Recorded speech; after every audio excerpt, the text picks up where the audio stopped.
મુંબઈમાં સરકારી ક્વોટા હેઠળના ફ્લેટ સસ્તા ભાવે અપાવવાની લાલચ આપીને કરોડોની છેતરપિંડી આચરનાર ભેજાબાદ સામે ઇકોસેલ પોલીસે કડક કાર્યવાહી હાથ ધરી. મુંબઈ પોલીસમાં કાર્યરત મહિલા અધિકારીના પતિની ટ્રાન્સફર વોરંટના આધારે ધરપકડ કરવામાં આવી છે.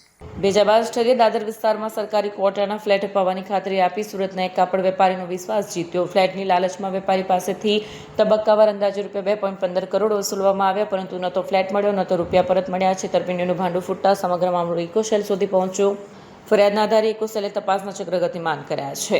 તપાસ એ દિશામાં આગળ વધી રહી છે કે આ છેતરપિંડીને અન્ય કોઈની સંડોવણી હતી કે નહીં અને કેટલા લોકો આ મોડસ ઓપરેન્ડીનો ભાગ બન્યા છે.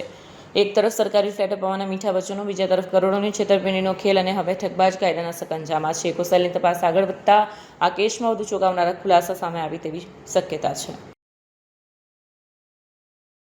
ફરિયાદી શ્રી પ્રયાગ જરીવાલા દ્વારા ઇકોસેલમાં ફરિયાદ આપવામાં આવેલી કે મુંબઈના નિવાસી પુરુષોત્તમ ચૌહાણે તેમની સાથે બનાવટી દસ્તાવેજ કરી અને ₹2.15 લાખ ફોર્જ ડોક્યુમેન્ટ કરી વિશ્વાસઘાત કરેલો છે. આ અનુસંધાને તપાસ કરતાં પુરુષોત્તમ ચૌહાણે પોતે મુંબઈમાં દાદરમાં જે ફ્લેટની સ્કીમ છે એ ફ્લેટ પોતે સસ્તા ભાવે આપી અને તેને એક સારો ફ્લેટ આપશે એવી વાત કરી અને ફરિયાદી પાસેથી ₹2.15 લાખ પોતે લઈ લીધા અને એને ફ્લેટના દસ્તાવેજ પણ આપેલા.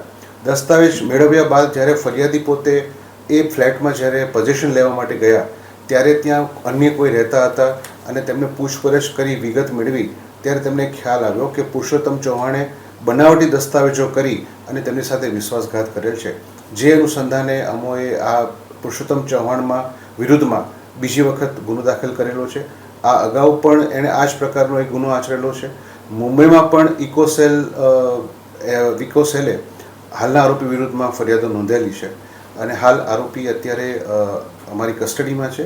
તપાસ ચાલુ છે.